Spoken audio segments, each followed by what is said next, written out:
Welcome. My name is Faria Khan, and I'm honored to welcome our esteemed guests and all of you to the second of 3 ASAM Fellow Symposia in a series entitled The Foreign Body. As I mentioned last week, this is the first year Asian American Studies has launched the ASAM Fellowship.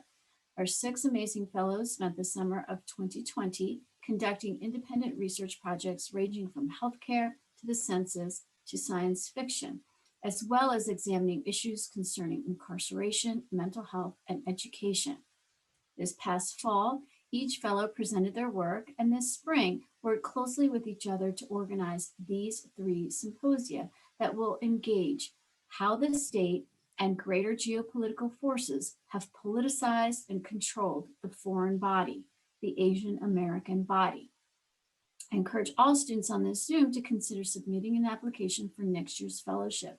That information is available on our website at asam.sas.upenn.edu.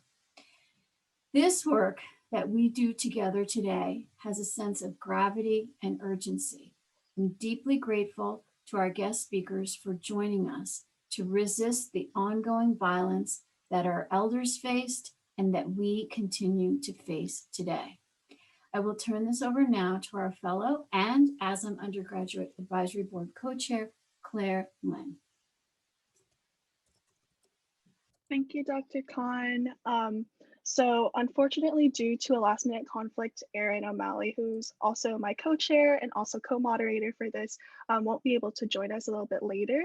But to preface, this event is inspired by both of our research funded by the ASAM program and the ASAM Fellowship. My research centered on Asian Americans' activism against the Carceral State, and Erin put into discussion the term alien with depictions of Asian bodies in science fiction. This panel, the Alien Asian, Asian Alien, will be a discussion with scholars, artists, and immigrant rights organizers to more critically examine the intersection of art and activism, specifically in relation to anti-carceral organizing in the vast Asian American community. To preface, our use of the term alien is not to bolster the xenophobic lexicon often used by the state to refer to immigrants and refugees. Rather, we hope this conversation will critically examine how Asian bodies have been made racial others and perpetual foreigners in the United States. Aliens, in a sense, especially in light of the immediate state and interpersonal violence inflicted upon our communities. We'd like to take this moment to acknowledge these events over the past weeks and to read aloud the ASAM program statement. The devastating shootings in Atlanta follow a dramatic rise in attacks against Asian Americans, as well as a much longer history of anti-Asian attacks in this country. Anti-Asian racism was part of the campaign for managing this pandemic at the highest levels of our government, and it has resulted in murderous violence against the most vulnerable members of our community. Asian Americans have always been treated as the alien other, never fully incorporated into our history books, and denied humanization in this country. The title of our series, The Foreign Body, is a reflection of this fact. Racism inculcated at the highest levels must be fought at every level. The Asian American Studies program was created out of an activist call to defend our community, and we are committed to exposing the history, structure, and culture of anti-Asian racism in America, and most importantly, to demonstrate the power of solidarity. With that, I can't imagine a more important moment to be joined by these absolutely remarkable human beings. And I would really like to thank you all to take the time to come out today. And especially, I would like to thank our lovely speakers for sharing their thoughts and stories with us. Could someone spotlight maybe the panelists and myself, just so that we can have a little bit, so I have a clearer view of everyone for this. As that's happening, I would like to introduce our speakers. So Esther Lin was born in Rio de Janeiro, Brazil, and lived in the United States as an undocumented immigrant for 21 years. She was a 2020 Writing Fellow at the Fine Arts Work Center in Provincetown, the 2017 to 2019 Wallace Stegner Fellow, and author of The Ghost Wife. Her poems have appeared or are forthcoming in Gulf Coast, Hyperallergic, the New England Review, Ploughshares, Poetry Northwest, and elsewhere. Currently, she co-organizes for the Undocupoets, which promotes the work of undocumented poets and raises consciousness about the structural barriers they face in the literary community. Next is Seth Hernandez Rongkilyo, who is an undocumented immigrant filmmaker and community organizers whose roots come from Bicol, Philippines. They envision a filmmaking landscape that centers equity and abundance, where all artists have the resources to thrive using the unique skill sets they embody. As part of the 2020 Disruptors Fellowship, Seth is developing a TV pilot about the undocumented experience. They have directed, produced short documentaries, including the award-winning coverage about healthcare expansion for all undocumented immigrants. They served as an impact producer for In Plain Sight by renowned artists Castles and Rafa Esparza, and for PJ Revol's Call Her Ganda. Along with Rahi Hassan, they are the co-founder of Undocumented Filmmakers Collective, which advances equity for undocumented immigrants in the media industry. Juan T. Dao is an associate professor and director of ethnic studies at St. Mary's College of California. She specializes in Southeast Asian refugee migration and community development, immigrant and refugee youth, social movements, and community-based participatory research.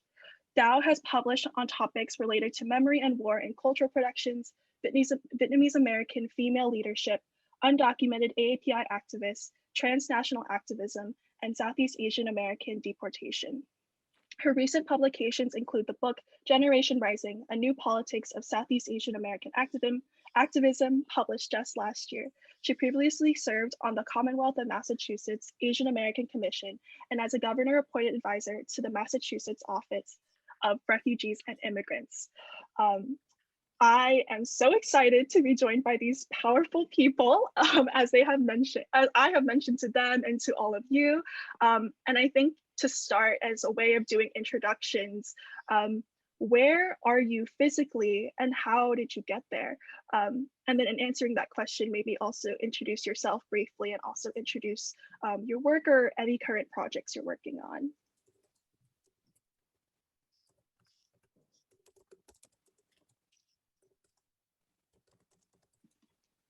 Don't be shy. Would anyone like to go first? I'll start. I'm in Seattle, Washington in body, although lately I've been in California in spirit because I've been teaching a lot right now. The pandemic and online teaching have made it possible, in which I feel that my most valued conversations about poetry are with people far, far away from me. I'd also like to say about our physical location, though the American public thinks of undocumented people as great travelers, the truth is that once we're in the US, it's very hard to continue traveling. So we tend to be pretty homebound once we're here. Oh, I should talk about my project too, right? My name is Esther Lin. I'm a poet and I'm currently working on a manuscript called The Citadel, which is an inward, intimate examination of family, love, and of course, being undocumented. Thank you so much, Esther, for sharing. And I'm excited to be with another undocumented artist in the conversation. I see you with those red headphones and glasses, and also excited to be here with Professor Loan. Oh, well, just Loan. Sorry, I know they mentioned not to call them professor. So just super humbled to be here, and thank you, Claire, for organizing, and also to Erin and the whole team. Like Claire already mentioned, my name is Seth Hernandez Rongkilyo. They, them also use other gender pronouns. I'm joining you all from the land of the Tongva, the Tataviam, and I think also the Chumash here in the San Fernando Valley in Southern California. I am, I guess, like wearing the hats of both an organizer and a filmmaker. Before I started doing filmmaking, I was doing organizing work for the Federal Dream Act in 2010, 10 years ago when I was 18, and here we are with the Dream Act again, all over again, just like deja vu. And my work these days is primarily focused on filmmaking in its different forms. I'm working on a documentary that explores, I'm currently working on a feature documentary that explores disability, mental health, and immigration. And also, as Claire mentioned, working on a TV pilot that's a comedy about being undocumented. Thank you. Hello, everyone. I'm so honored to be in company with such amazing artists and intellectuals. And thank you to all of the organizers, to UPenn, to the Asian American Studies program, and particularly to Claire and Aaron for organizing this panel. My name is Loan Dao, she, her, hers. I am also currently on Tongvi occupied lands in Southern California. I am here by way of Saigon, Vietnam, by way of Texas, by way of the Bay Area, San Francisco Bay Area, by way of the Bay State, Boston, and full circle back to Little Saigon, Orange County, California.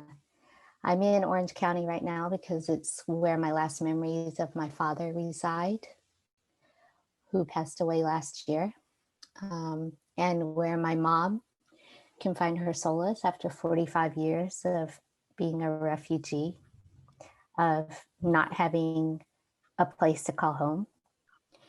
It's where I pay my debt to my ancestors as I wheel my mother around in her wheelchair through Little Saigon, doing whatever I can to give her a sense of joy, a sense of hope in this moment. As a refugee, I'm also an educator and a learner, and I try to contribute to social movements through the spaces where I can be heard because of the privileges I hold now with the title versus the label behind my name, or in addition to the label behind my name, I should say. I work in higher education. I work in the space of publications, in community organizations, and through advocacy in government and corporate America. My goal right now, and I think maybe some folks can relate, is to help build ethnic studies at my institution and across the country as sites of resistance, sites of training, sites of knowledge production, to create a generation that will live, think, and love differently. So, thank you. Thank you so much for sharing with us all of that. I am so excited to hear from you, and I think what I'm curious about is sort of what has, shaped your engagement with the politics of undocumentation, and I'm using that in terms of /documentation, right? As we understand, status can feel very arbitrary. So what has shaped your engagement with that politics and migrants who experience struggle with the US immigration system and the carceral state?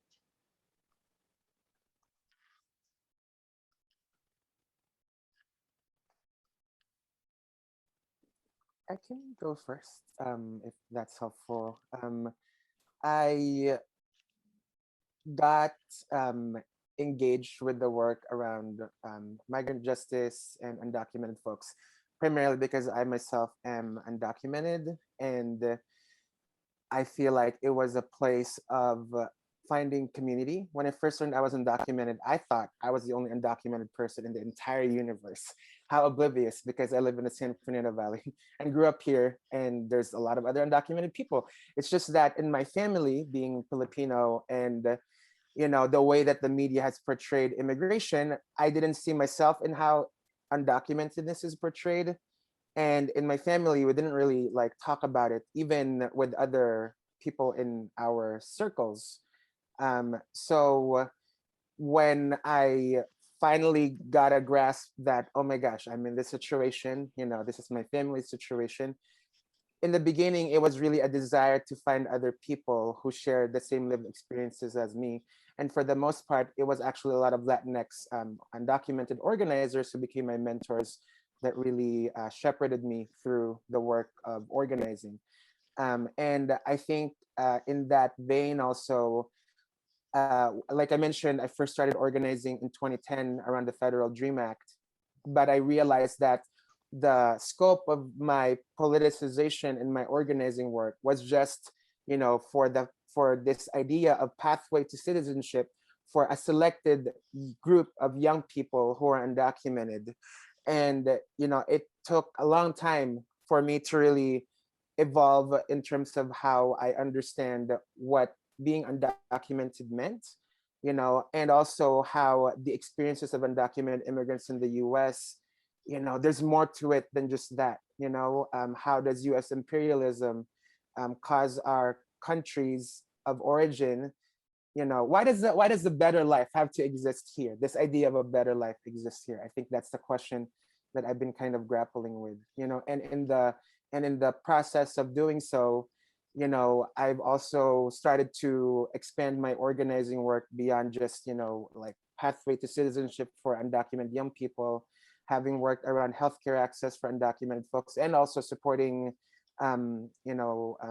migrants that were fighting their deportation case, and I think especially I want to just give a lot of love for organizations like the Southeast Asia Resource Action Center, CIRAC, One Love Movement, PRISM in Rhode Island, Providence, just doing a lot of work really to support Southeast Asian community members that have been affected by deportation, and also having met community members who are Filipino fighting their own deportation in Florida.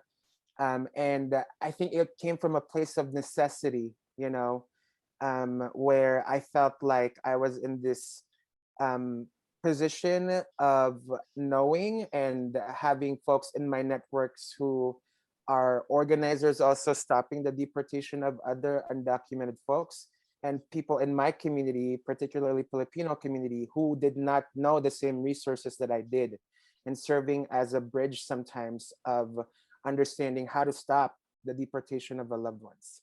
And I should also say that it wasn't always successful, especially during the Trump administration, to stop people's deportation. And I think it's this ever evolving journey, and also how to hold space for the people who are undocumented.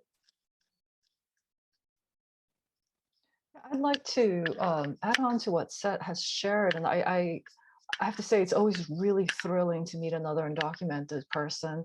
It still feels like you've met a kindred spirit. You've met a sister, a brother, a cousin. I honestly feel that way because so much of my life or my mindset aligns with yours, Seth. I'd say many things shaped my engagement with undocumented politics, but I'd say foremost among them is isolation.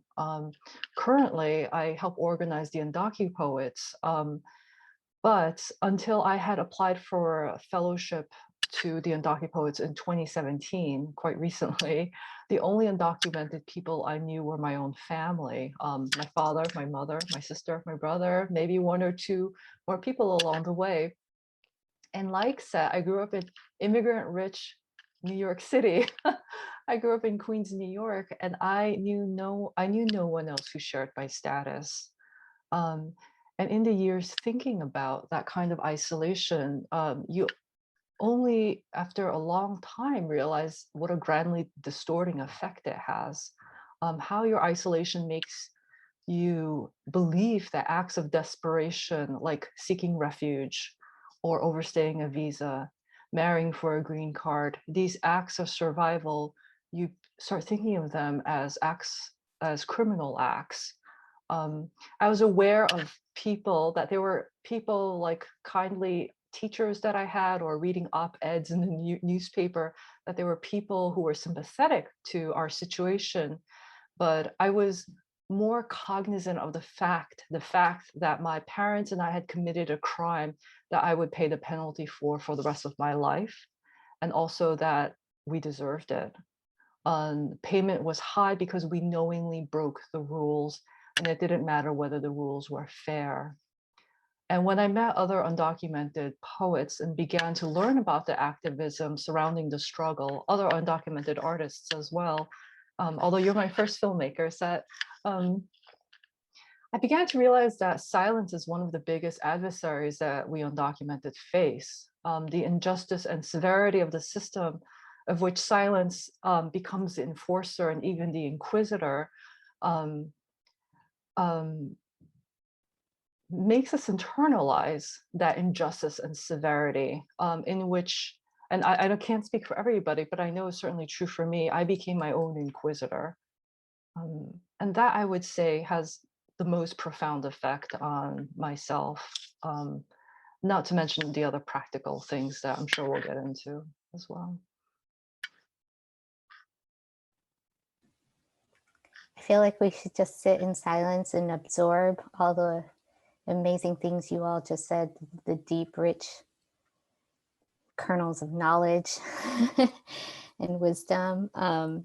Thank you so much. I'm truly honored to be part of this panel. For me, I'll speak to this as someone who has personal experience as a refugee who escaped the Vietnam War with my family. And while not at all the same experience, during our escape, we lost all of our documentation, all of our papers. And so we languished on the island of Guam, not knowing if we would be allowed to enter the mainland of the US or not. And then we lived in tents and on military bases, depending on the goodwill of others to actually what we call sponsor us out of the holding centers, and for our survival as a way of living for the first few years, right?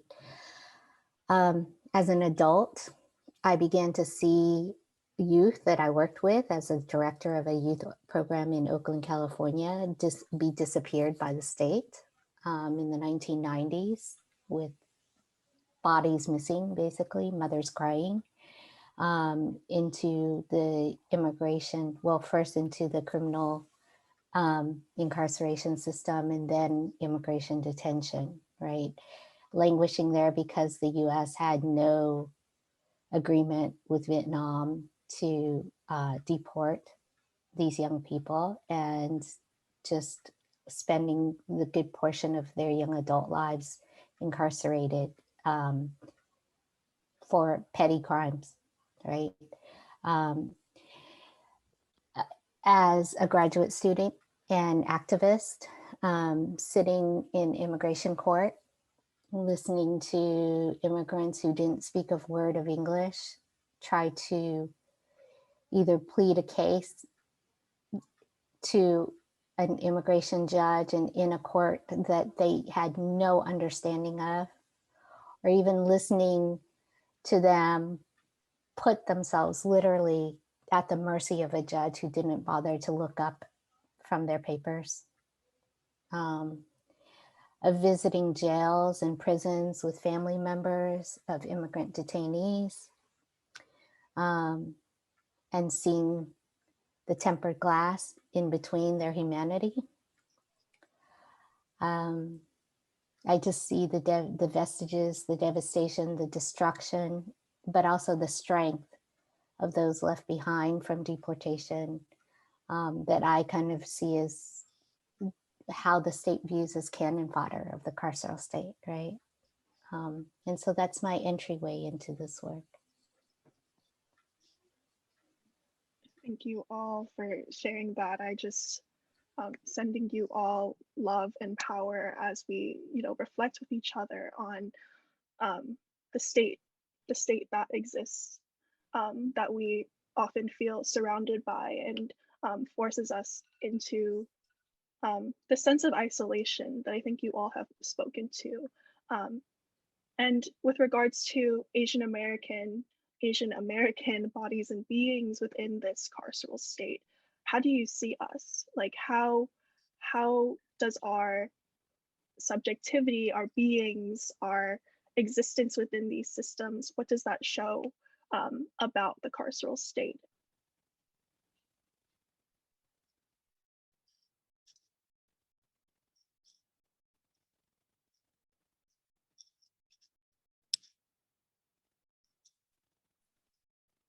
I can go first. It feels like folks are shy, so I'll also just, jump in. I guess, hearing your question, Claire, I feel like part of it, maybe also I should just say, like, I didn't realize I was Asian until I moved to the US. When I was growing up in the Philippines, I saw myself as a person from the Philippines, a Filipino, and like the other people from the continent of Asia were like different from me because I'm Filipino. And it wasn't until I moved to the US that I realized, oh, okay, so I guess I am Asian, and like part of like this bigger experience of Asian American, and I think I still grapple with that idea because also when I started organizing in migrant justice spaces, most of the folks that like kind of mentored me and ushered me into that political work were Latinx folks. And I saw a lot of similarities between my culture as a Filipino from a country that was colonized by the Spanish, along with other, Latinx folks, so the idea of me not associating, but my identity around Asian America is something that I'm like always like just reflecting on, and how Asian American is so multifaceted, so I just want to also preface that for myself. And I think like when we think about, like this idea of the carceral state and incarceration and Asian Americans being in that, I think for me, speaking as a person from Southeast Asia in particular, and as a person from the Philippines, I think it's kind of difficult to disassociate that carceral state in the US from like American empire and the US empire, and how like a lot of folks, that Southeast Asian in particular who end up, being incarcerated in the US, a lot of folks like Professor Lone said, refugees, from Southeast Asia, from countries, that survived wars that were started by the United States, from the Philippines, that was a colony, one of the only colonies. Well, actually, no, I'm not sure I can say that, but like Puerto Rico also, like the Philippines being a colony of the United States, and how these relationships, of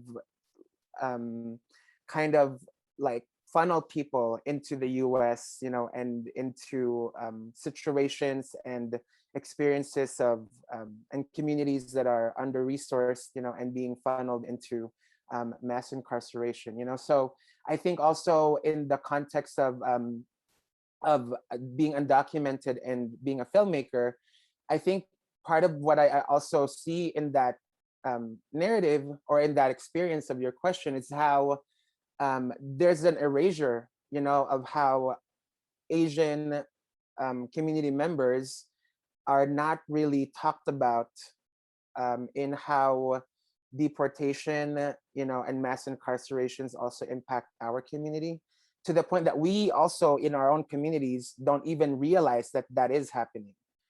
And I think how do we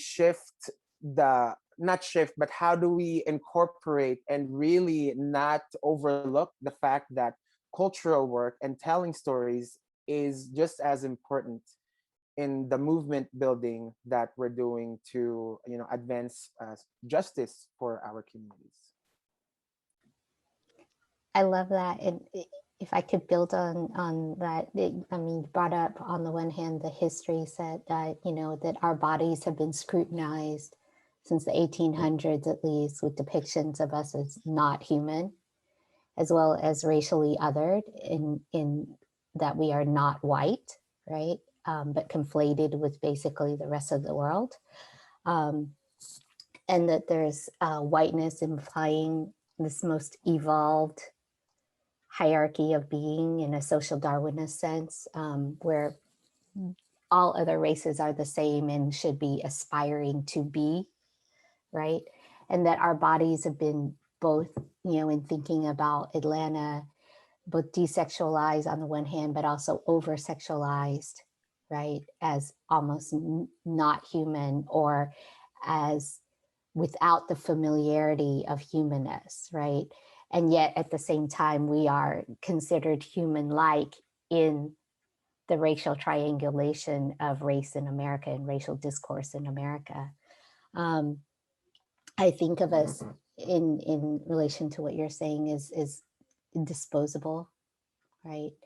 As on the one hand, commodity to be consumed, but also a scapegoat, a commodity for profit, and a tool for political positioning and discourse and leverage, right? I think that we become the objects potentially of toxic masculinity, of claims towards equity and justice, and of pleasure, right? And it's at that site that we then are become, like I said, these objects, these tools that can be removed or destroyed, right? Or even, like you said, the use of the word erase, right?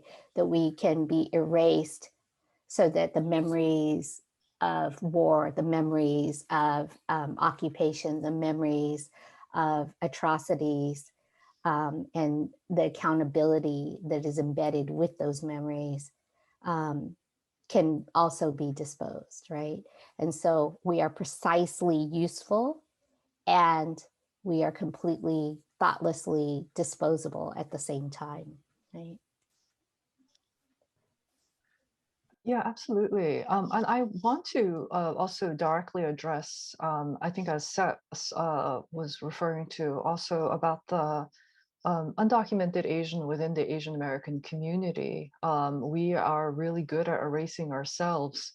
Growing up, as an East Asian in a great East Asian enclave in the country, part of the reason I didn't know any other undocumented was because it was very much frowned upon to reveal yourself as being undocumented. You would have fallen several rungs in the social ladder or whatever, social class ladder. And, it happened, whether I was in various churches or various Asian American communities, there was quite an explicit rejection, a sort of shock and shame that a fellow East Asian immigrant was not performing at the optimum, had quote unquote screwed up in some way. And this was, certainly contributed to the isolation, but it's a hard road when the community doesn't recognize its own members very often. And for all sorts of socioeconomic reasons and reasons for our own cultural baggage, such as saving face, has a really toxic role in assisting those who need a great deal of help. Thank you for sharing that. And I think just building upon that, this idea of self-blame or victim blaming, right? And this idea of, similarly, I think in the work that Claire and I have engaged in with Southeast Asian deportees, that the vast majority have gone through the criminal incarceration system in some way or another.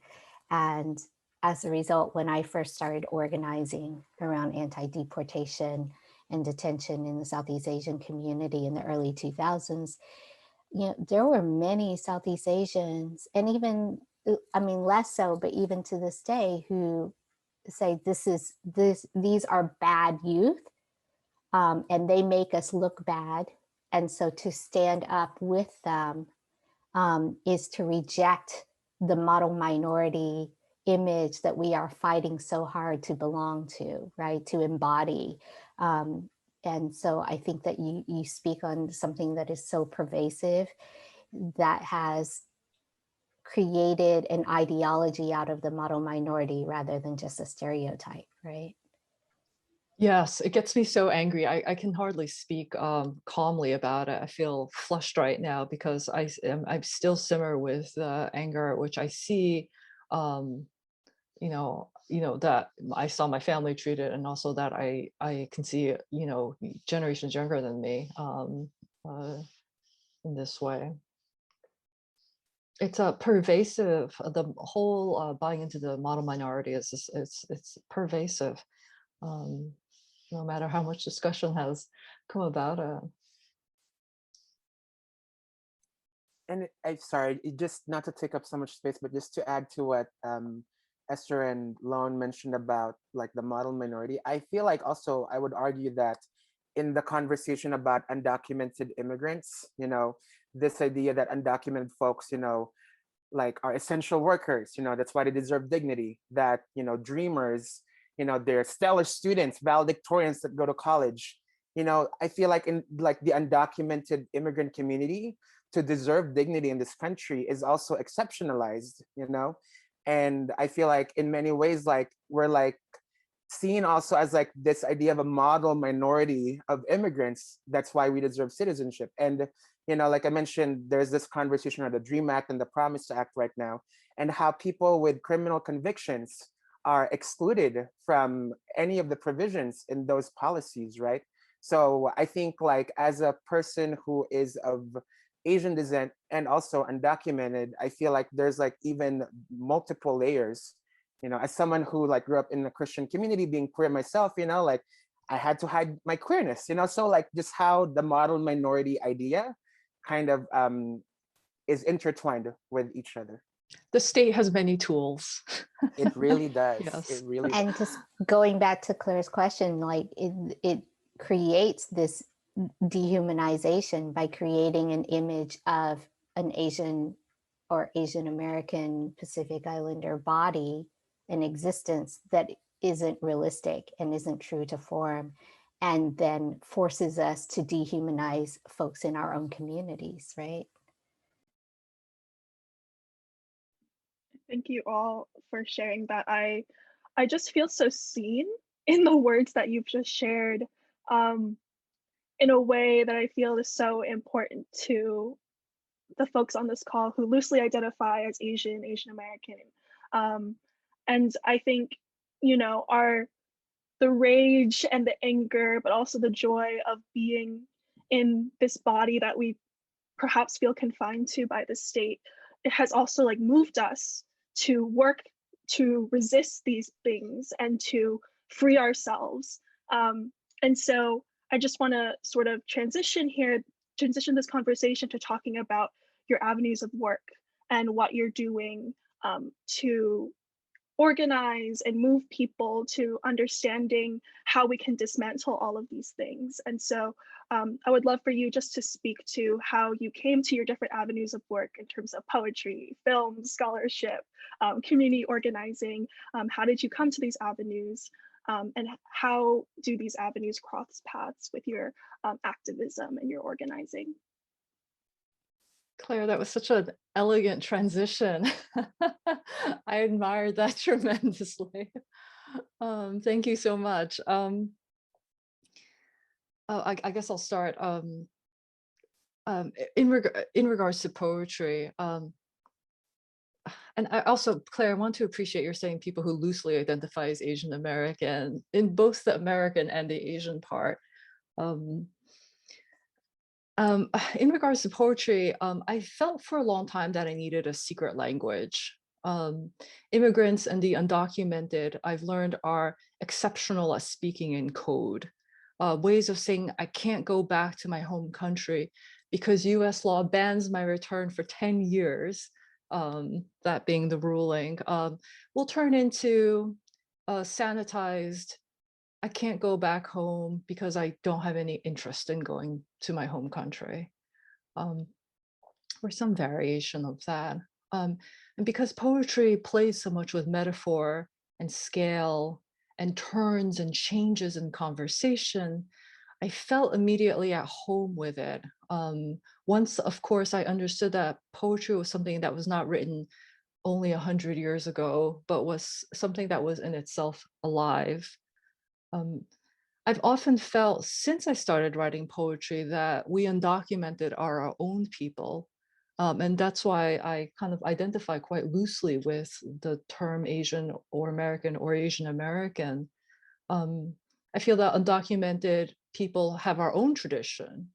Um, of course, I didn't always know this. The isolation that I experienced, which isn't universal,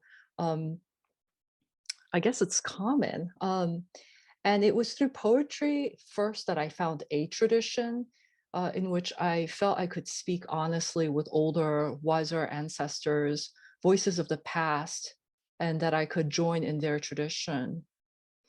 And in participating in the poetic tradition, I saw how willing it was to invent new canons and also destroy old canons.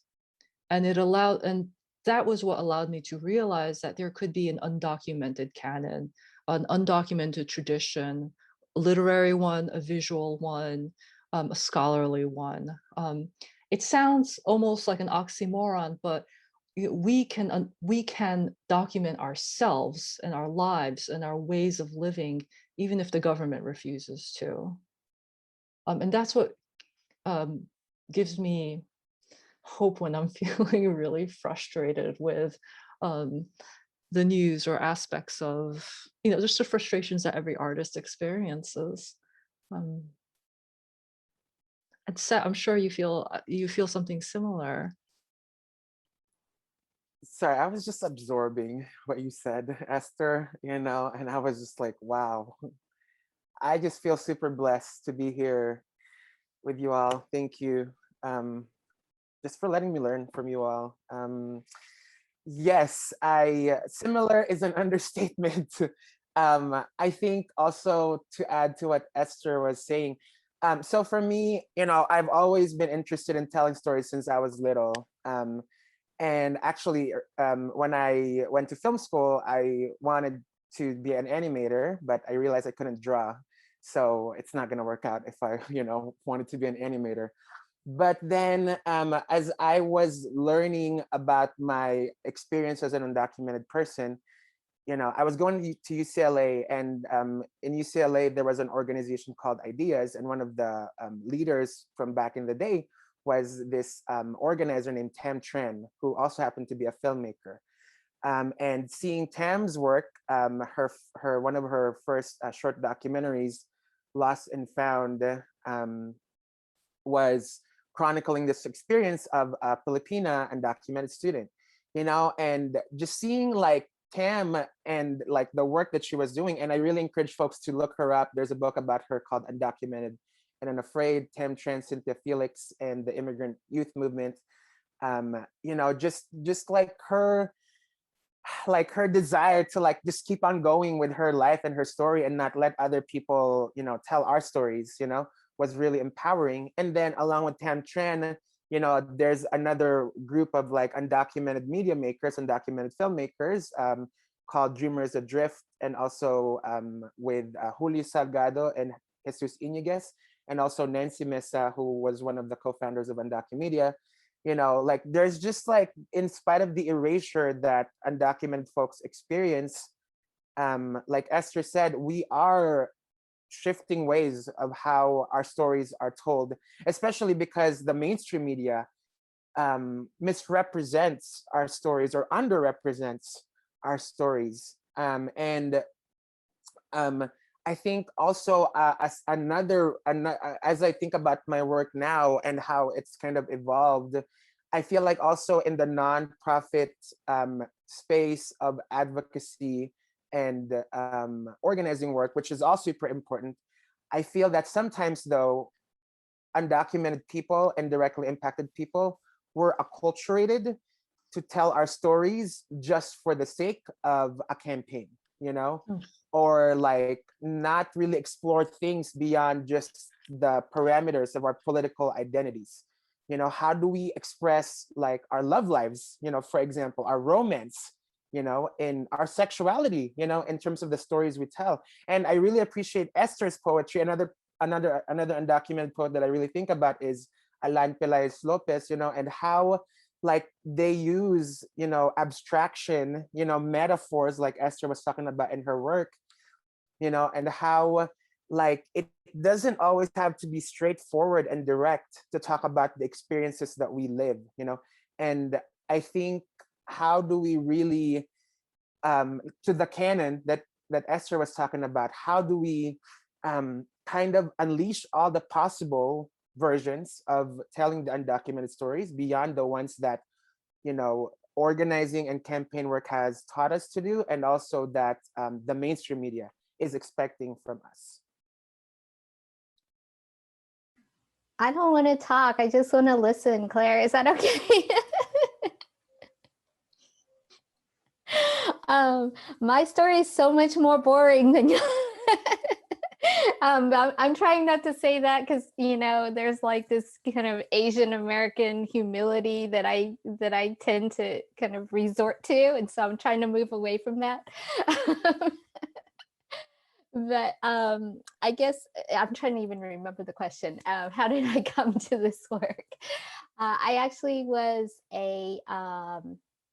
well, I'll start when I was in college. I actually wanted to be a civil rights lawyer, and I was motivated to do that work because I witnessed the beating, like so many others, of Rodney King by the Los Angeles Police Department, and so I started doing work with the ACLU and volunteering as a legal liaison with prisoners in the prison system. And I realized in that process that changing and being a lawyer and working through the legal system is critically important work, but it's also individualized work. And I wanted to think about larger system changes. And I think that for me, it was really similar to the work that you all do, but like say I have, in addition to not being an artist, I have no real artistic abilities.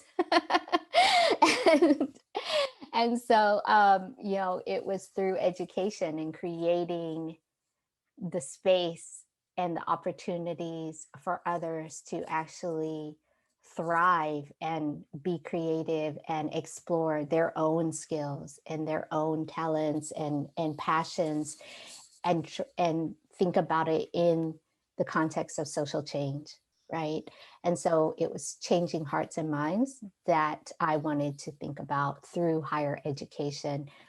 As a professor, I now understand higher education as the site of change itself in the neoliberal university, right?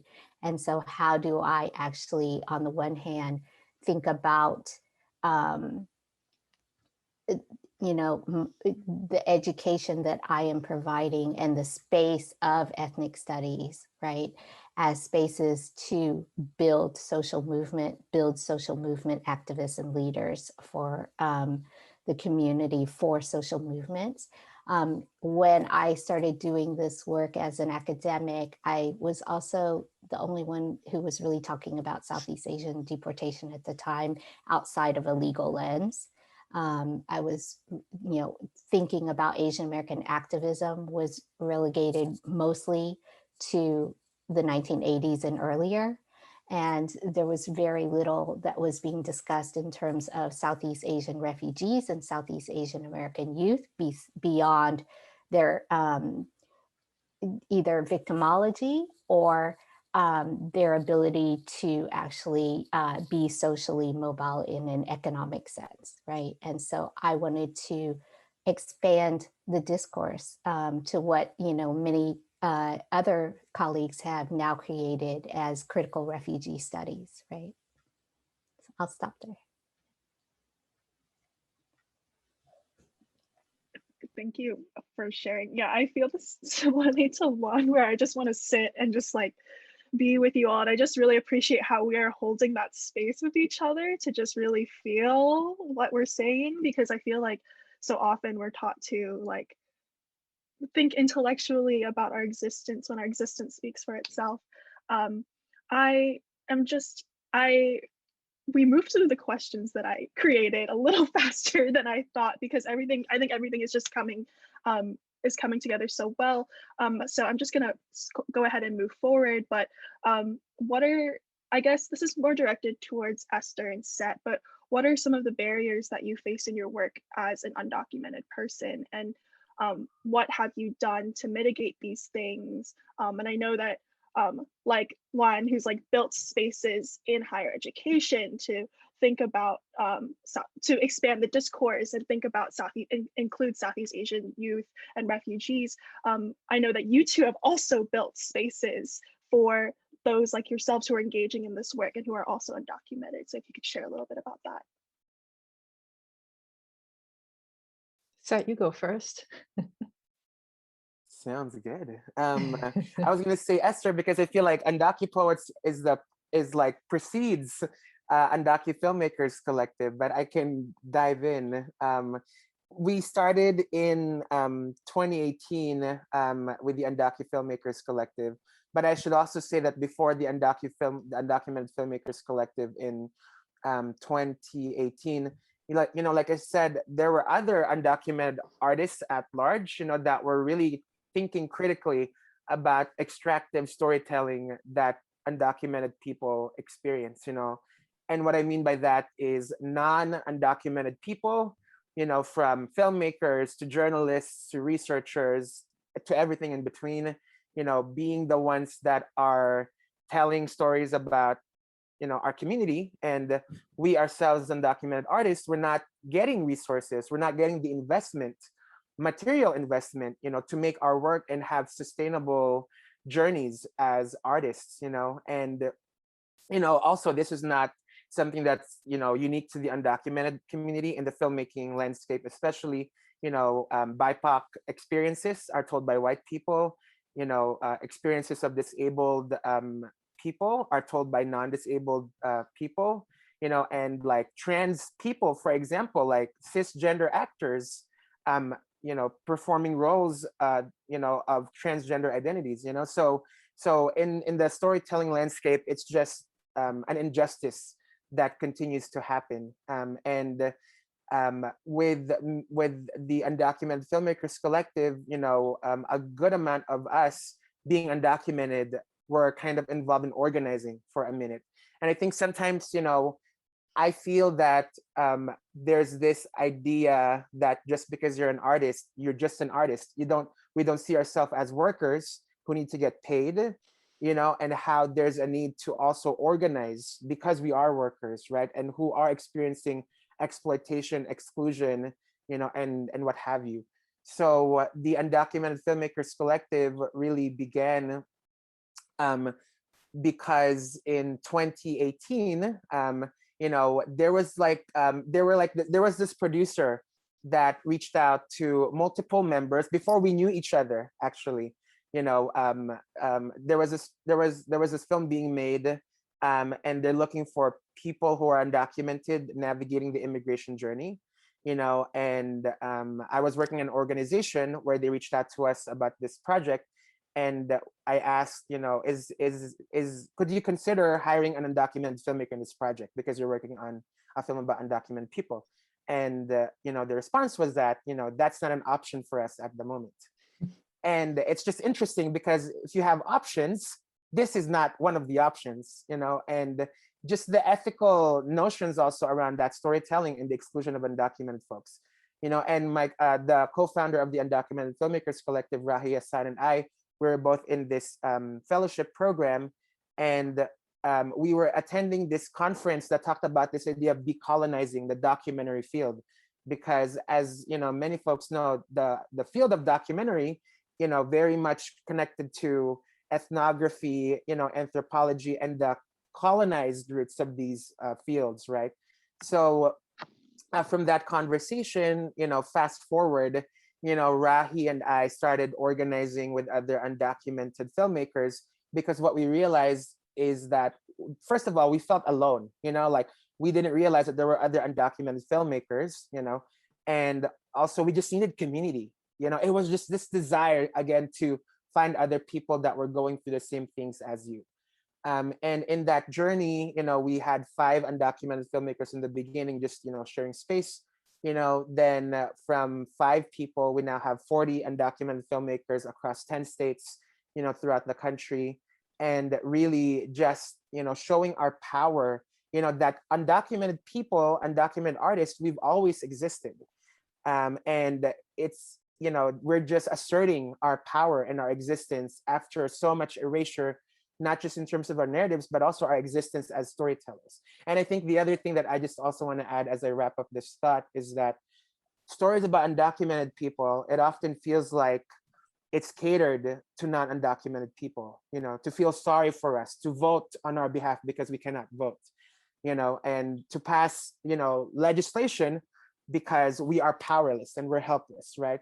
And if you look at the history of undocumented immigrant organizing, that is not the case at all. DACA, from 2012, Deferred Action for Child Arrivals, was a fruit of organizing by undocumented young people who cannot vote, right? And the ongoing work, thinking about the work of domestic workers and day laborers who are organizing for our communities. Undocumented people are nothing but powerless. And I think like, how do we also make sure that stories about undocumented people are catered to undocumented audiences? Because we're often the audience for stories about us. And I feel like that's just so unfortunate and unjust, that we don't even see ourselves in media that's supposed to represent us. So I'll stop there. Thank you. That was wonderful, Seth. Thank you so much. I'm glad you obliged to go first. A very similar story, of course. And you're talking, your conversation makes me just think about how it's the burden of the oppressed to prove that they are worthy at all times. And how frustrating that is. With poetry, I mean, I don't know, filmmaking sounds really glamorous and wonderful, and wonderfully collaborative. Poetry is such a solo show. So I, I have to be honest, I was very lucky in that in 2015, there were people ahead of me who were really brave, the founders of the Undocupoets. Well, so in poetry, for those of you who are lucky enough not to know, in order for your first book to be published, you go through you tend to go through a contest system in which you submit your manuscript. I'm sorry, if you can hear, that's my niece upstairs protesting something, I'm sure. Yes, you have to submit your first manuscript to a contest, and that's the most likely way you can be published. However, many of well, I'd say all of the contests up until that moment had really major restrictions against undocumented. So you have to be a citizen or a permanent resident or, an expat to be eligible to submit your manuscript, which meant that undocumented people were not eligible to publish their first books. These are big contests too, like the Yale Younger Poet Series or American Academy of American Poets First Book Award. And so 3 poets who were formerly undocumented or closely related to the undocumented, and I'll just say the names, Marcelo Hernandez Castillo, Christopher Soto, and Javier Zamora, publicly protested this. And thanks to their work, many of their contests discovered this ruling was not a legal necessity, was simply language that they just carried over from, who knows when, and then they opened their guidelines to be much more inclusive.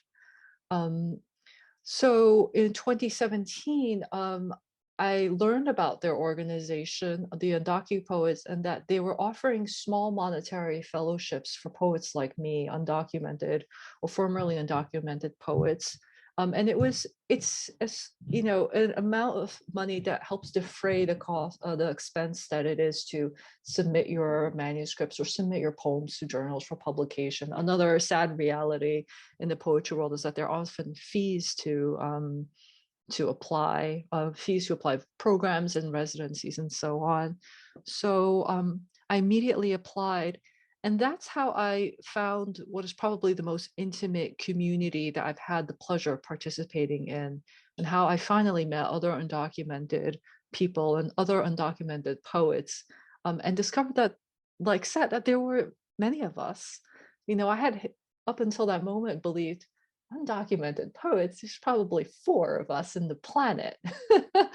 and now after I think I hopped on board in 2018, and I help organize Undocupoets also, and we've been giving fellowships out to I think a total of about 10, maybe a dozen fellows so far, and every year we're getting more and more applications, which is a really lovely indication of how many undocumented people are out there, and how many undocumented people, have found poetry or found literature or found just some way of convey something that was important to them that other forms, in which other forms couldn't contain what they had to say. And that was only, for me, that was only 4 years ago that I found this community. And I feel tremendously lucky for it. I hope that the Undocupoets, by raising awareness and helping amplify their voices, others won't have to take such extreme measures for their poems to be simply published and read. Very modest goals that we have, which is to simply participate in the literary tradition in the greater landscape. So that's been the work, and the barriers have been, as with all barriers for undocumented, largely legal barriers and financial barriers. So the financial, of course, is a little bit easier to address than the legal barriers. Thank you both for sharing that. And also, Esther, thank you for sharing specifically about poetry, because Erin has joined us. And so Erin is my co-moderator, my co-chair, and tremendous friends that I've met at Penn, who is also an incredible poet. And so they're going to be moderating this latter portion of the panel. So just wanted to welcome them into the space. Thank you so much for that warm welcome, Claire. I really appreciate being welcomed, even if it is for just the latter part. I'm so happy to be here in this space with all of you. So our next, I guess, bigger sort of question is, what is your relationship with the institutions that you move in and out of while you're also participating in the various movements you're a part of? And so our first sort of section of that question is directed at Dr. Dow, and that question is, are the academy and the movement in tension? And I'm particularly interested in hearing about this as someone who's, with Claire, has been involved in a lot of organizing for Asian American Studies at Penn, and also going into grad school in the fall. Well, yeah, just kind of nonchalantly mentioning that, huh? Congratulations. Thank you so much. That's a huge accomplishment. And I feel I would love to actually hear Erin, you and Claire's perspective on this question as well, right? I think you all probably have a lot to say in your experiences at UPenn. I think for me, ethnic studies, I mean, I was trained in ethnic studies as a graduate student. And so all I've known in my academic life is ethnic studies, and ethnic studies comes out, it was born of organizing. It was born from organizing. And so I think I am in a slightly different positionality where that sensibility towards social movements and towards scholar activism is much more highly regarded and rewarded throughout my academic career, I think, than many other disciplines, to be honest. And so I have always thought of my role as an academic as similarly in some ways to how I thought about legal work, right, as a tool for the movement and a site for, as I mentioned earlier, building the intellectual and the skills and providing the resources for students to become community leaders and movement leaders, regardless of the work that they do, the career paths that they choose, that it is in relation to or situated in movement building, right? And so in that sense, I personally don't see the work that I do within academia as in tension with the movement for the most part, but as a resource and a source and embedded in the movement, right? I also see the work that I do as a researcher as an opportunity to provide particular information that is useful for social movements and also be a documentarian for histories that I wish I were available to me, right, when I was growing up. In terms of the academy in general, yes, definitely. as I think you know very well, right? I think I actually draw on, I mean, there are many ways to engage in this question, but I think I draw upon Glenn Omatsu's work from the 1990s in the Four Prisms, and thinking about how the academy can actually, you know, absorb the resources, the time, and socialize, you know, generations of activists to become actually professionalized into a nonprofit industrial complex, right? So that we are no longer training community and movement leaders and organizers, we are training career professionals who then create a culture of organizations that are almost mirroring corporate America, right? And I can see Seth has a lot to say. And I think that that actually then reproduces hierarchies of power and resource distributions that are asymmetrical and actually antithetical to social movement building, right?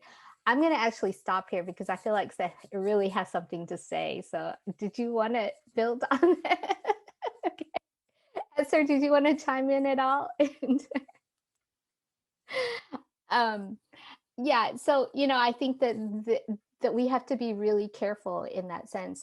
But I also think that there is also the potential for the academy right now, especially in this historical political moment, to use ethnic studies as its tokenistic, you know, as we were talking about before, this carceral manifestation of these claims towards diversity and equity, right, without the actual resources, and that it often falls on the backs of staff, faculty, and students of color and, you know, BIPOC faculty, students, and staff, right? And that there is these symbolic claims without the necessary systemic changes and investment in resources to actually build an anti-racist campus and to it be in partnership with the efforts to have decolonial spaces. I mean, so many of our even top institutions, with all due respect, are land grant universities, are universities that are actually on occupied lands, that are universities that have built resources on the backs of enslaved peoples, right? Thank you so much for that response. I know Claire and I can share briefly towards the end some of our thoughts about the academy and the movement, sort of with our own thoughts and being in Asian American studies. But for the time being, I want to turn to Esther and Seth. And I think something that Claire and I were both wondering is if you've ever thought about, or if you've ever felt reflecting on yourself and your work, if you've ever sort of been co-opted by like an institution that's sort of, I guess, sort of shared your work in some way or supported your work, if you've ever felt that like that was turned on its head and sort of used to push a different narrative that maybe what you were comfortable with or something similar.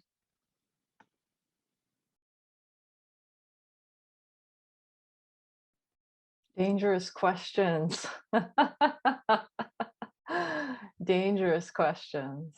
Of course. Yeah, of course.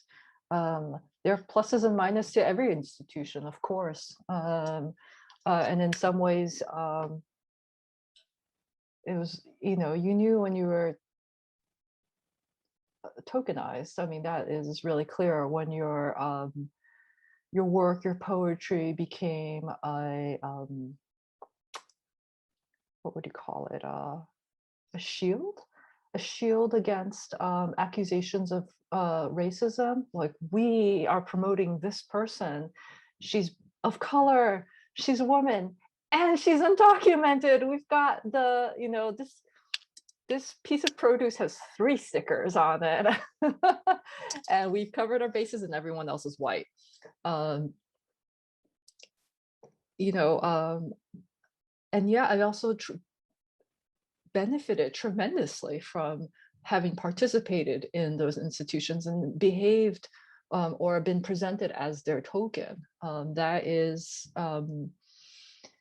I don't know, like if there was judgment for a wrathful God who said, look at what you've done, would you do it again, knowing about how you'd be tokenized? Would I do it again? That's a very hard question to answer. I think he's gone now, but one of my dear friends at one of the institutions I was pointed out I was the only person of that cohort who didn't have blue eyes. And that was a moment for me. I was like, oh, and I've benefited from those institutions just as I'm sure they've benefited from my presence. And there's no way I can live, I think, participate in any tradition with completely clean hands, if that makes any sense. There are moments when I really struggle even with my own poetic aesthetic, that the way I write, my poetry can be pleasing to a certain generation of readers because my aesthetic happens to line up with certain expectations of a writer of Asian descent.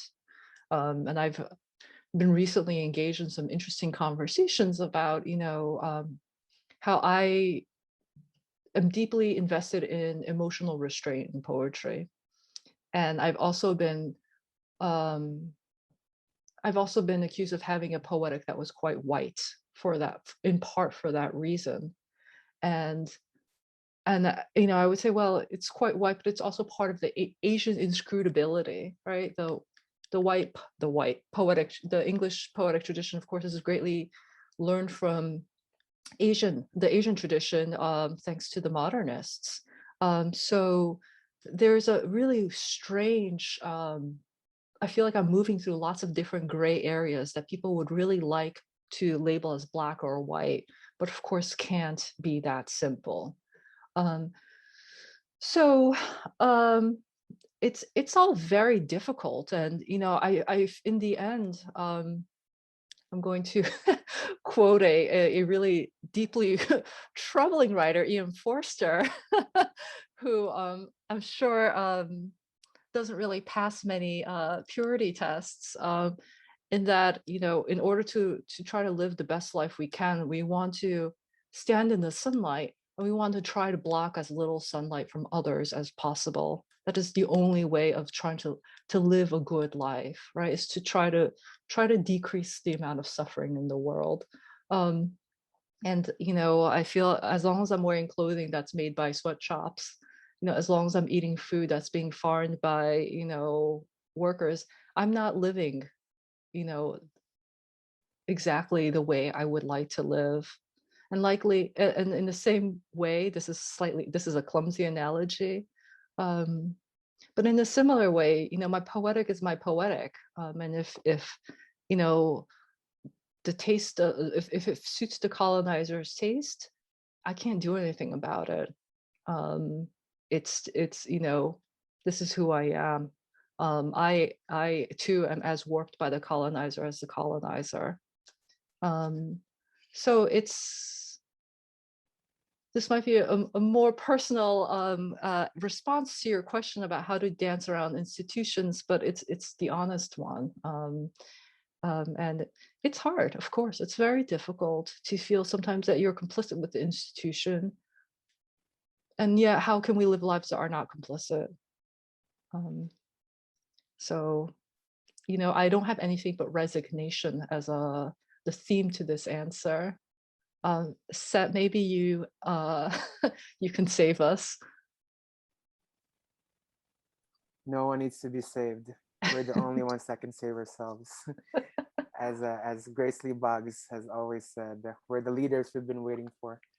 I just want to appreciate, Esther, everything, your vulnerability, your honesty in that response, and also to Professor Luan for, I'm a very my body language is very loud.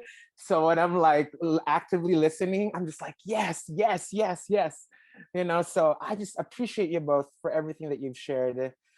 And I guess in terms of relationships with institutions, I just really deeply feel, things that Esther mentioned.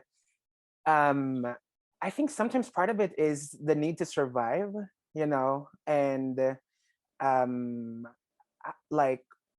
sometimes when we're in survival mode, we just kind of, I'm just going to speak for myself, I just kind of do what I need to. And I think I was in survival mode for the first 25 years of my life, being undocumented in this country, trying to fit in, being queer, but not allowed to be queer, being Filipino, but just confused about my identities, and I think there's a lot of unlearning that I've had to do, and at this point, I saw this tweet a few days ago, but it's something along the lines of, we've learned so many lies about ourselves, and now we're, as queer people, we're picking out which parts of us are actually the truths and which parts of us are the lies. And the journey of our continued growth is discovering, who we really are, right? And I think even with the aesthetic that I have, the how I communicate stories of undocumented folks, and my family, itself, I would say also that in many ways I practice extractive storytelling. When you think about my first film projects when I was younger, and this project that I'm currently working on, I've been working on this for 5 years, just to let you all know, and the first few years of filming, I realized that, wow, I really was just not acting right, and I was replicating, storytelling methodologies that has really harmed my community, and how do I shift my practice to go beyond that? And I think also I was in this filmmaker seminar last weekend through Black Star Film Festival, also in Philadelphia, Pennsylvania. And one of the keynote speakers was talking about, the camera, its origins and what it is colonized, and it's from a colonial origins, so when we use the camera, is there a way to really decolonize the use of the camera to begin with, considering all its origins, right? And it was just this very, very beautiful consideration of what that really means, and thinking about filmmaking also, I also kind of situate my filmmaking practice not so much in relation to Hollywood, because I feel also Hollywood is very discouraging. It's very corporate, very capitalist, and even when I think about other filmmakers who ascribe to Hollywood and the desire to be, part of that system, it's just, something that I'm always grappling with. I feel I situate myself more in the traditions of third cinema, cinema from the Philippines, from Africa, Latin America, the Caribbean, and I feel like how do we use storytelling, not so much just for the idea of campaigns and like political calls to action, because like I said earlier, we've been acculturated in the undocumented community to just tell our stories that way. But I think what I appreciate about the third cinema tradition is that we are that, but we're more than just that, And I think also of the work of like, the LA Rebellion here in LA, like films like Bless Their Little Hearts, Killer of Sheep, and how filmmakers, from communities of color have really been redefining what storytelling and what filmmaking could be like for our communities. And just this a last note around institutions. As a documentary filmmaker, I feel like I'm sandwiched between two fields that like what am I trying to say? As an undocumented filmmaker, I feel like as also doing documentary work, in documentary, there's this idea that you have to be objective, right? Neutral, which is total like bullshit, for lack of better words, because all of us bring our own subjectivity to the work that we do, and especially for me as an undocumented person, to be expected to tell my community stories objectively and neutrally, like, what does that even mean, right? And then the other side of that, to what Professor Luan was mentioning earlier about the, like the nonprofit industrial complex, sometimes I feel like, there's this expectation to share stories for like deliverables, like to get to this certain point in campaign, and also that, you make these videos just to inform people.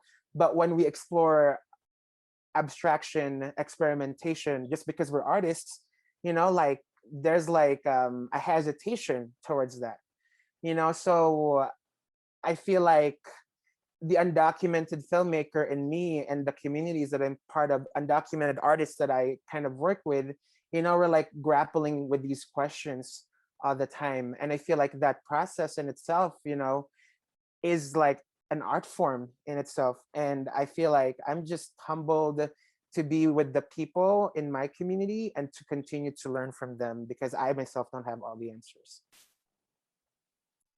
Thank you so much for that response. I know we're coming close to the end of our time, but we just want to offer the opportunity to ask questions if other people would like to. So if you have any questions, you can either unmute yourself and ask them, or you can send them to me and I will ask them. While we're waiting for questions to be asked, I will be posting some information in the chat about different causes that we've been asked to amplify by our panelists.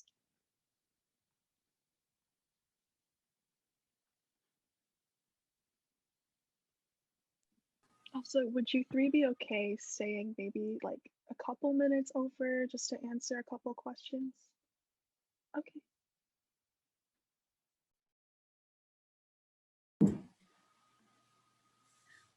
Would it be helpful to have everyone on the screen so that you all can see all of the audience too as well? Yeah.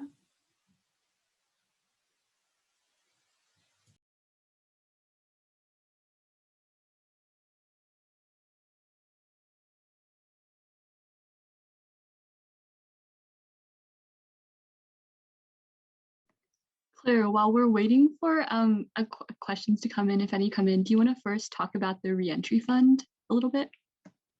Yeah, so one of the first links on this document, which I think Aaron will paste and we will continue adding to, has several things that we want to amplify, as we really want this conversation to not exist in the vacuum of Zoom, but like in terms of being able to materially enact things and support different things.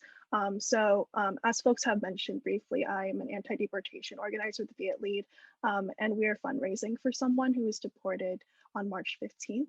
And so it's just a Venmo, anything helps, but please consider donating to support Hugh, who is dealing with the transition to life in Vietnam, but also after being separated from his family since last May throughout the pandemic.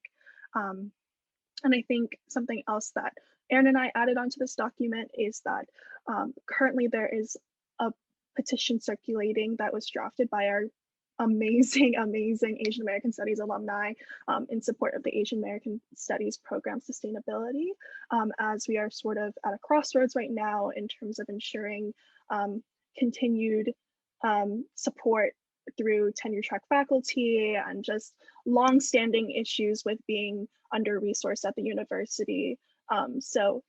Those are some other things. And I know that Esther has also like plugged Undocupoets, which would like really appreciate donations and support. There will be, I think there will be more added to this in time too. So if you want to save this link just to take a look at right after this call or right now, that would be super, we'd be very, very grateful. Thank you so much, Claire. I haven't gotten any questions, but if anyone would like to ask any, yeah, again, please feel free to send them to me or to just unmute and ask. Hi, everybody. My name is Mary Beth. I'm not connected to anybody here except that I recently started following Seth on Instagram. So I'm thankful that Edwin Soto had posted the symposium because I feel like even though I don't know any of you, I felt so connected to everything that you guys were saying. So just to give you a little bit of background, I don't want to take too much time. Like Esther, I'm from immigrant-rich Toronto, but now living in Portage, Michigan. And Portage, Michigan is less than 50,000 population, you know, maybe 3% or less Asians. And I'm kind of coming from the point of view as, of course, a lot of us parents in the school system have rallied to organize. And so, of course, my husband is also Canadian, Jamaican Canadian. So we're raising biracial children in this community, which obviously we know we've moved into ourselves. We made the choice to be here, is predominantly white. But I don't know if there's any, I'm thankful to say that because of this symposium, I'm definitely going to reach out to our local university in their cultural studies for other allies and other ideas and resources. But is there anything, you know, practical or tools that you can say that you guys have done in organizing when it comes to, you know, reaching out to city council? You know, we've written letters, we're in contact with our DEI coordinator in the school and the school board. Sometimes it feels like we're hitting walls sometimes, or it's like, okay, it's been 2 months, we haven't heard anything. I don't know if there's anything that you can, you know, as a mother, as well as someone trying to be a voice for the AAPI community here in, you know, this rural Michigan city, that you guys can advise.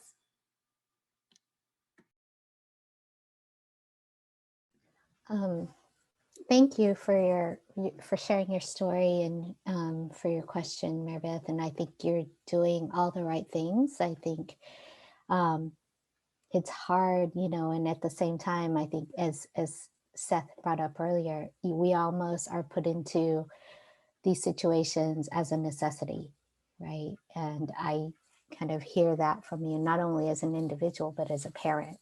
And I would say that, like I said, you're doing all the right things. I think, you know, understanding, researching, being present, observing, right? And listening and seeing where the, what I would call in social movement work, you know, a power analysis, right? Of those in power and seeing, because, you know, I think as we saw in the past 4 years, there are many fissures that may, you know, at a glimpse seem a united front, but there are actually many fissures, right, in perspectives and in the power structure. And I think looking at, with a keen eye on where those fissures lie, on what your goal is, and then, you know, kind of this, what we might call a war of positions, right? What is your bigger goal?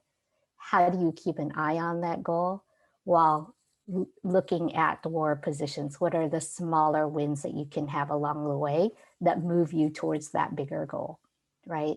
I think finding your allies, finding strategic allies, and then finding co-conspirators who are your ride and die, right? And that might be outside of your immediate community. That might be other people in the state, that may be in this moment we're living in, ideally, through social media, through the internet, that there are communities that may not be physically there with you, but can have your back, right?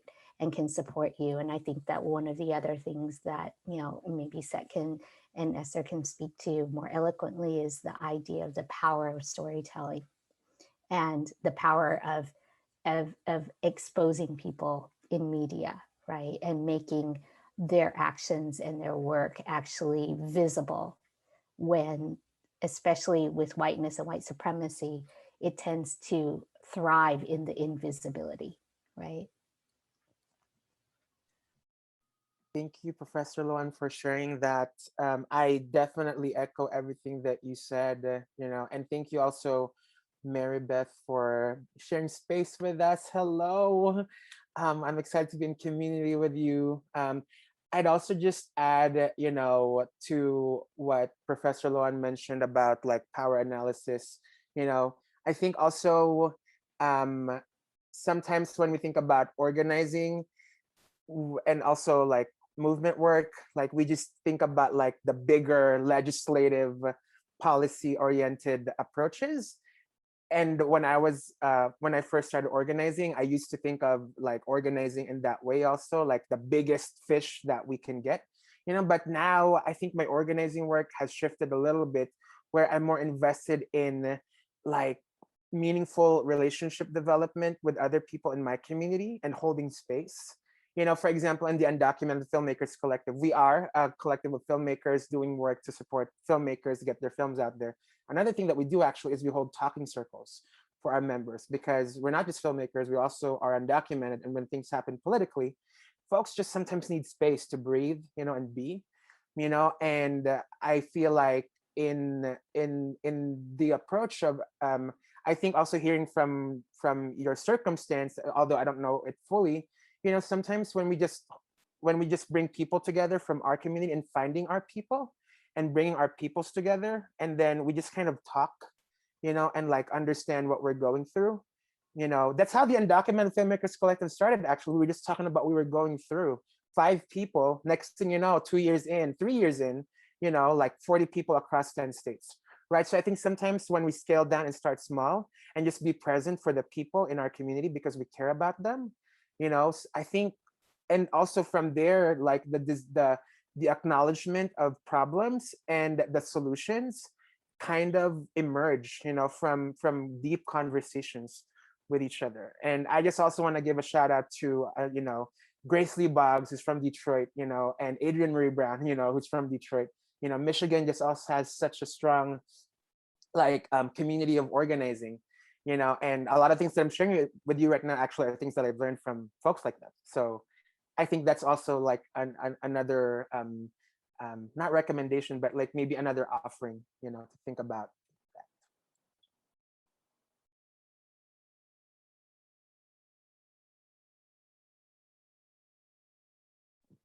Thank you so much. So we're coming up on 3:10. So I just wanted to say thank you again to all of our panelists. Thank you to everyone for attending.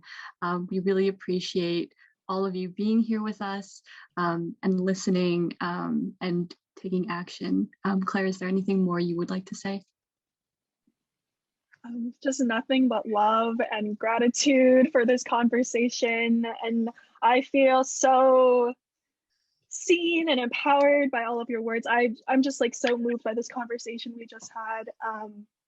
And yeah, I just so much appreciation and love, and I'm so excited, or I'm so excited that I've been able to share this hour and a half, 2 hours with you all. So thank you so much for being here.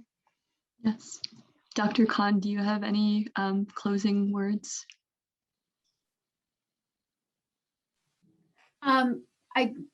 Mary Beth, I just want to say to you, I feel you. I went through this with my own 3 kids, and it's really hard. And there is a sense of urgency, right? Because your kid's in school, and it's so deeply painful for you not to be seen or heard, but then incredibly painful for your kid to have that particular experience. So I totally hear you, and I am so sorry that you are even in this situation. And maybe you and I can maybe connect, but just I'm happy to share my own experiences with you. And it's really just one of struggle, but I offer it to you. But to our guests, thank you so much. What a powerful 2 hours to be with you. And I wanted to say thank you so much for your honesty and the willingness to be so open and to share the discomfort with us and the pain, which is not easy and a lot of work for you all, right? And I want to acknowledge that and just express my gratitude. So thank you so much. And if you have any questions, do let us know. And I want to thank all of our guests that joined us today for this amazing panel. And I look forward to seeing you all next week at 1 o'clock on Friday, April 2nd. I hope you can join us. And I hope all of you can join us too. Professor Dow, Seth, Esther, it would be great to see you all again. Please stay in touch. Thank you all so very much. Thank you so much, everyone. Thank you, Claire and Aaron. Thank you, Dr. Khan.